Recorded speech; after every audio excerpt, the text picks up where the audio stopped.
You, you know you make my day. Even when it's raining out, you're the sun that dries the clouds. And you ever lose your way? Close your eyes and count to 10. Turn around, I'm there again for you. You are the reason. You are the light.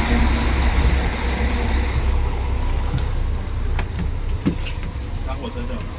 这里。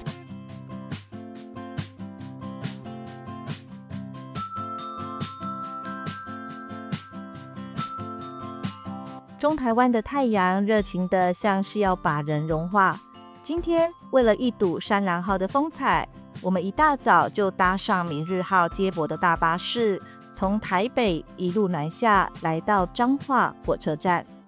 距离报到还有1个小时，我们决定把握这段旅程前的空白，先去解锁彰化扇形车库。火车，拜拜火车 ，Hello 火车。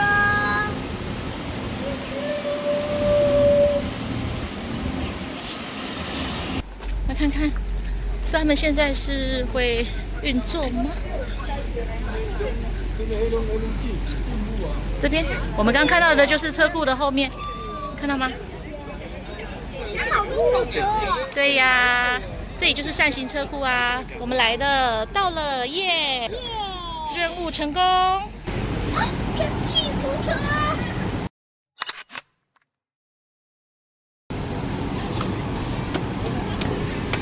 妈妈，那就是山岚号。哇，山岚号在那边。对呀，我们待会要坐的山岚号在那边。对铁道史有兴趣的人，可以从解说牌里读见一段台湾铁道记忆。兴建于1922年的扇形车库，因为放射状的轨道像一根根扇骨，建筑本体又像一面展开的扇面，所以被称作扇形车库。在2022年从限定古迹升格为国定古迹，是台湾唯一动态保存的扇形车库。这边啦，它的小商铺。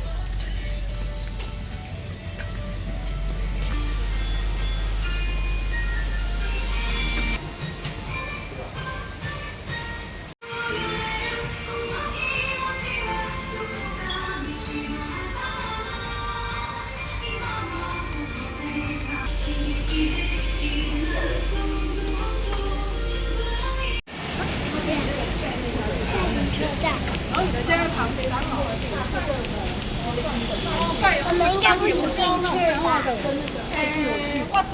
他们12点才会开。跟着导览人员的脚步，我们走进彰化火车站对面的小西街。这里是全台湾最早开发的布料批发区，也是昔日全台的3大布市之一。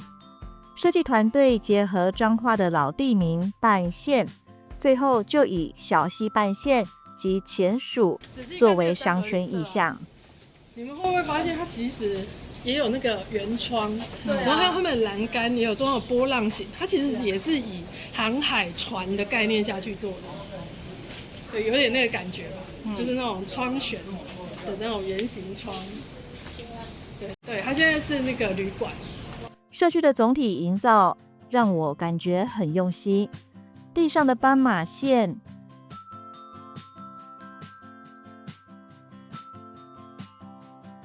沿途的指示牌，老房子的壁画，这个可爱的转盘，以及限定古迹高宾阁的逃生路线，都像是把地方记忆一点一点缝了回来。1937年建造，外观仿照大轮船的高宾阁，前身是热闹一时的高宾阁酒家。24大战后被收购作为铁路诊所，从陪伴人们饮宴交际，转而守护许许多多台铁员工和当地居民的健康。而接着行程就来到当地导览的重头戏之一——彰化八景的水印木刻 DIY。放进去水里面泡一下，好，这样把它弄干，对，让它有点干。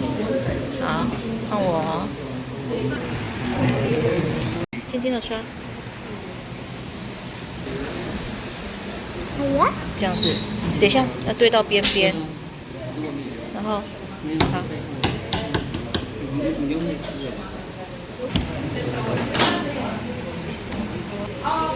有没有？哇，印过来了，这都是彰化的景色，长得不一样。DIY 体验结束，来到建筑中央的口字形采光天井。据说这里曾是酒家时期义达登台表演的场地。我们也应景一下，在指示牌建议的拍照点留下这张带着时光感的照片。走到彰化的大街上，这家知名的肉圆店已经大排长龙了。这次无缘品尝一下那看起来很 Q 弹的肉圆口感，但临时发现对面这家糯米炸，对于身为麻吉控的我和儿子来说，也算是旅程里意外出现的小小惊喜。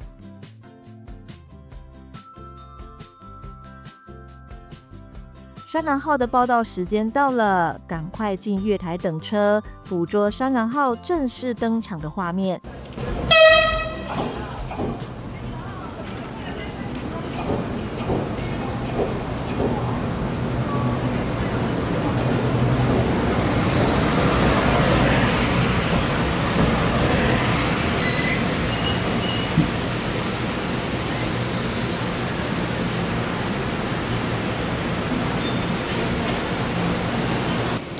小心，小心！来，往里面走，往里面，往最里面走。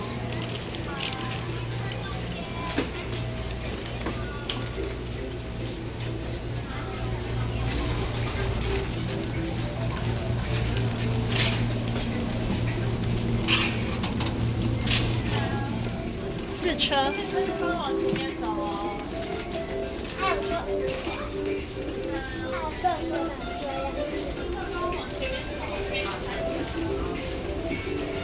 哇，是不是觉得很快吗？刷一下。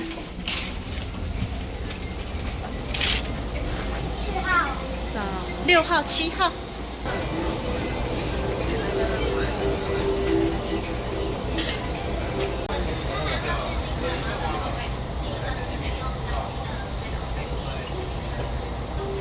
各位贵宾，午安，欢迎搭乘山狼号观光列车。我是山狼号管家，仅代表山狼号以及雄狮旅游全体工作人员，诚挚欢迎一同体验台湾之美。错的啊，这个。以山海为名，以台湾为里。山狼号观光列车以台湾山峦与平原之间雾气缭绕景观为概念，自然景观中有着特殊的山峦雾气。萦绕田野之间，特别取其意象融入外观涂装，并搭配专属山狼号特制的香氛，带来疗愈又充满能量的旅程氛围。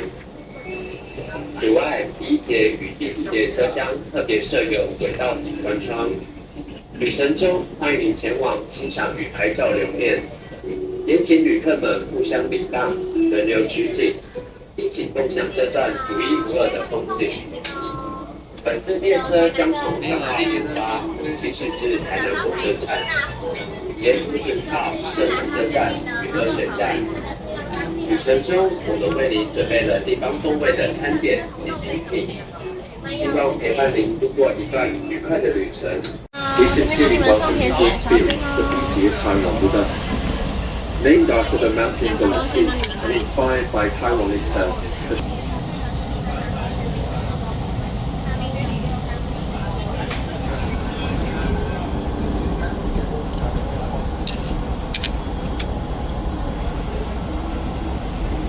社头一米原日早期平埔族聚落概念，此地昔日为平埔族大武郡社活动范围。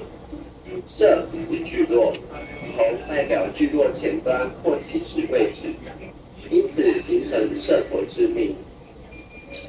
列车抵达后，贵宾们可跟随法老师前往站外，认识彰化县历史建筑同仁社。同仁社为日治时期重要农业经营组织，推动地方开垦与自主化农业发展，并透过铁路进行农业运输。与社头车站的设立与地方发展密切相关，也请贵宾留意集合与回声大声的时间哦。刚刚山人号管家介绍的同仁社就是眼前这一栋，位于社头车站旁的同仁社新建于1925年，当时经营的项目是运输业。早年社头是蔬菜的重要集散地，全盛时期大台北地区有80%的蔬菜都是透过这里一路运输供应的。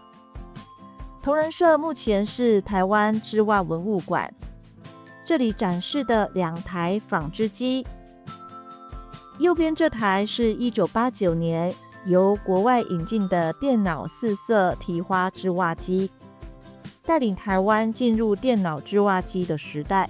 左边这台在当年也大幅提升了效率，让台湾的袜品外销更有竞争力。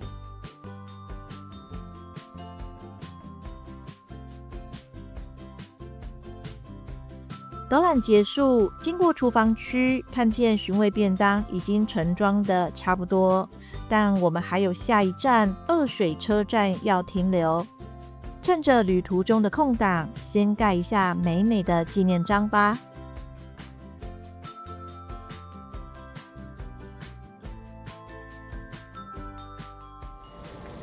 可以拿2张吗？它是这样子，要先放进去，然后呢，你可以用3个章呢盖在同一张明信片，会看到不同的风景哦。因为你看3个章的风景都长得不一样，所以他们3个章的风景是可以叠在一起的。你先拿第一个，红色。第2个，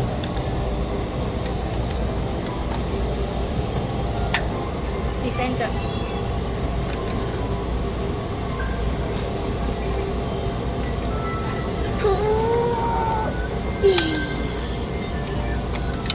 盖好了。另一头的厨房区，刚出炉还冒着热气的红鲟大军已经各就各位。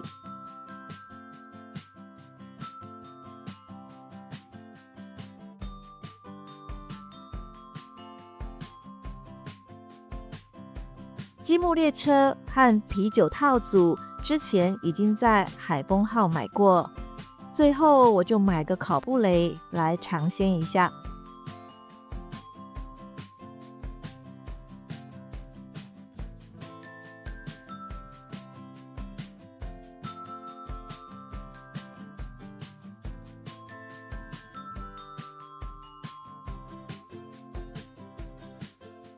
各位贵宾您好，山人号管家提醒您，列车即将抵达二水车站。二水车站启用于西元1905年，是中万铁路通车初期的重要车站之一，更因集集支线于此分歧而成为关键的转运枢纽。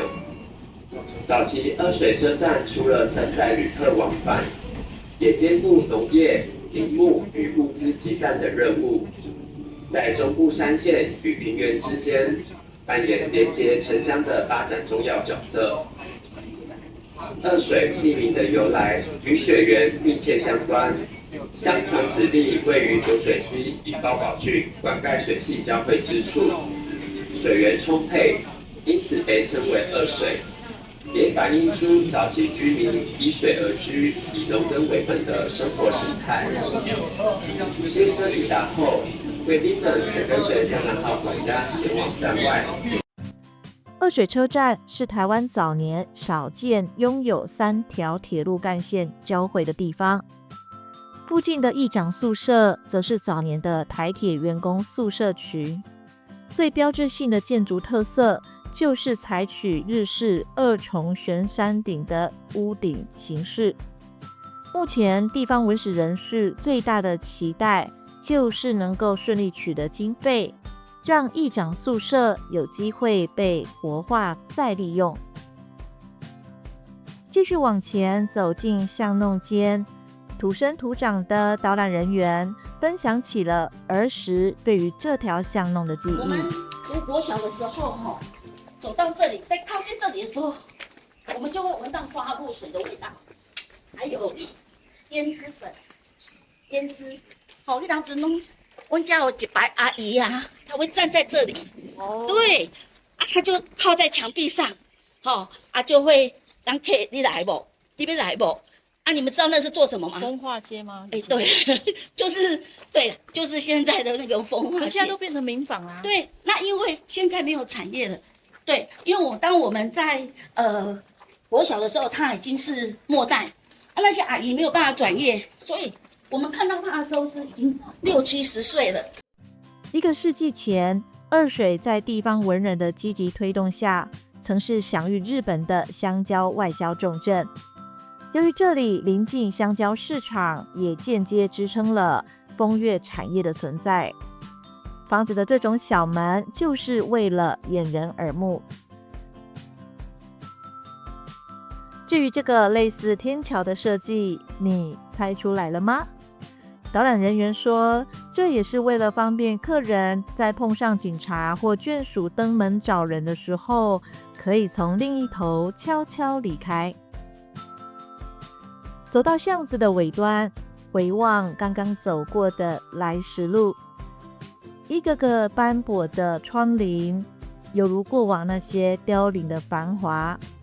只有在类似这样的时候，才有机会被重新提起。至于二水老街上的这2栋100年日式红砖街屋，也是当地必访的历史建筑。就刚刚我有讲的蟹毛仔，那你们会觉得它有什么特别的吗？对啊，它的上面有比较不一样吗？来，第一个我要跟大家介绍是它的门，你有没有觉得我们二水的那个老建筑的那个拱门，比三峡、比石碇都还要大？他们的拱门是不是都比较小？有没有？所以为什么？因为我们是大拱式的，但我们是靠着中间的 keystone。有没有？它每一个中间会有一个锥形状，那叫做 keystone， 就是拱心石。我们利用拱心石去把它累积起来的。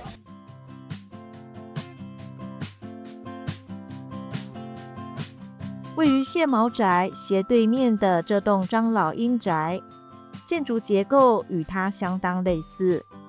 而张老英和蟹毛，他们2人早年就是因为集资设立香蕉市场，最后都成了地方上富甲一方的人物。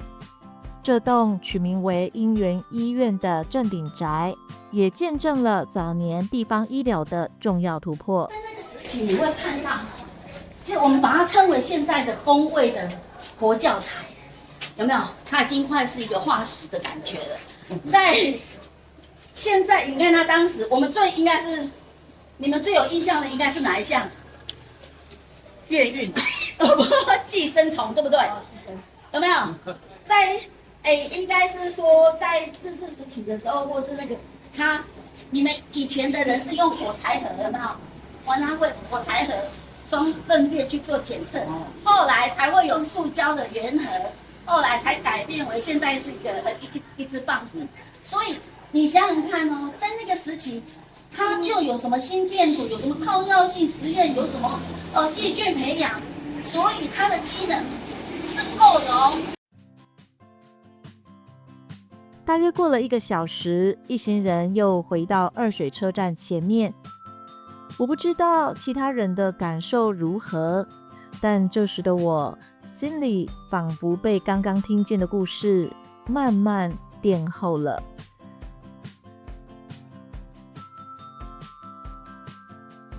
回到月台时，这些黄色车厢吸引了我的注意。原来他们是国外进口的匝道机，也就是轨道的养护工程车辆。当火车长期行驶导致铁轨下方的碎石出现松动，匝道机就会协助将道岔导固，再将轨道重新矫正。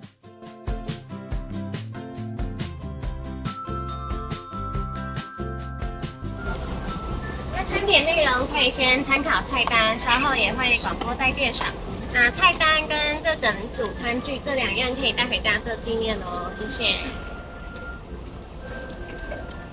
我们的菜单应该不一样，有一个是素食的，打开看看咯。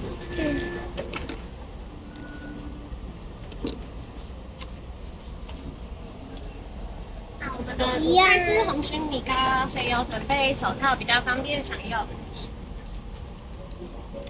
蟹壳可以丢在这个小垃圾桶，也有湿纸巾，谢谢。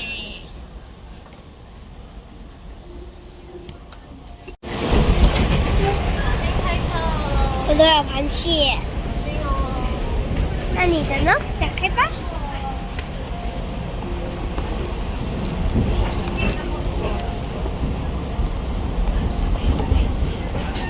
跟我一样啊。虽然遗漏了素食便当，但我本来就不是素食者，将错就错也没关系。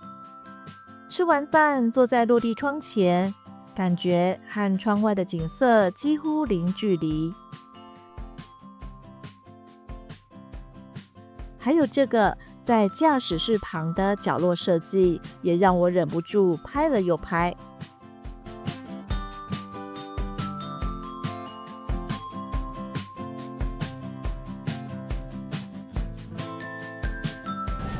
交大要来了，对呀、过去了。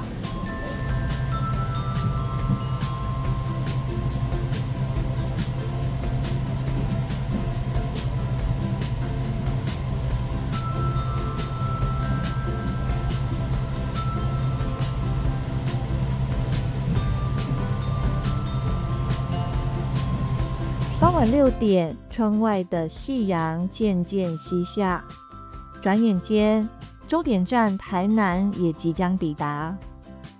今晚我们将在万豪旗下品牌的乐雅轩酒店住上1晚，明天会有安平港的游船导览，以及到上化糖厂的文化园区，体验文人雅士的品茶文化。我们下集见。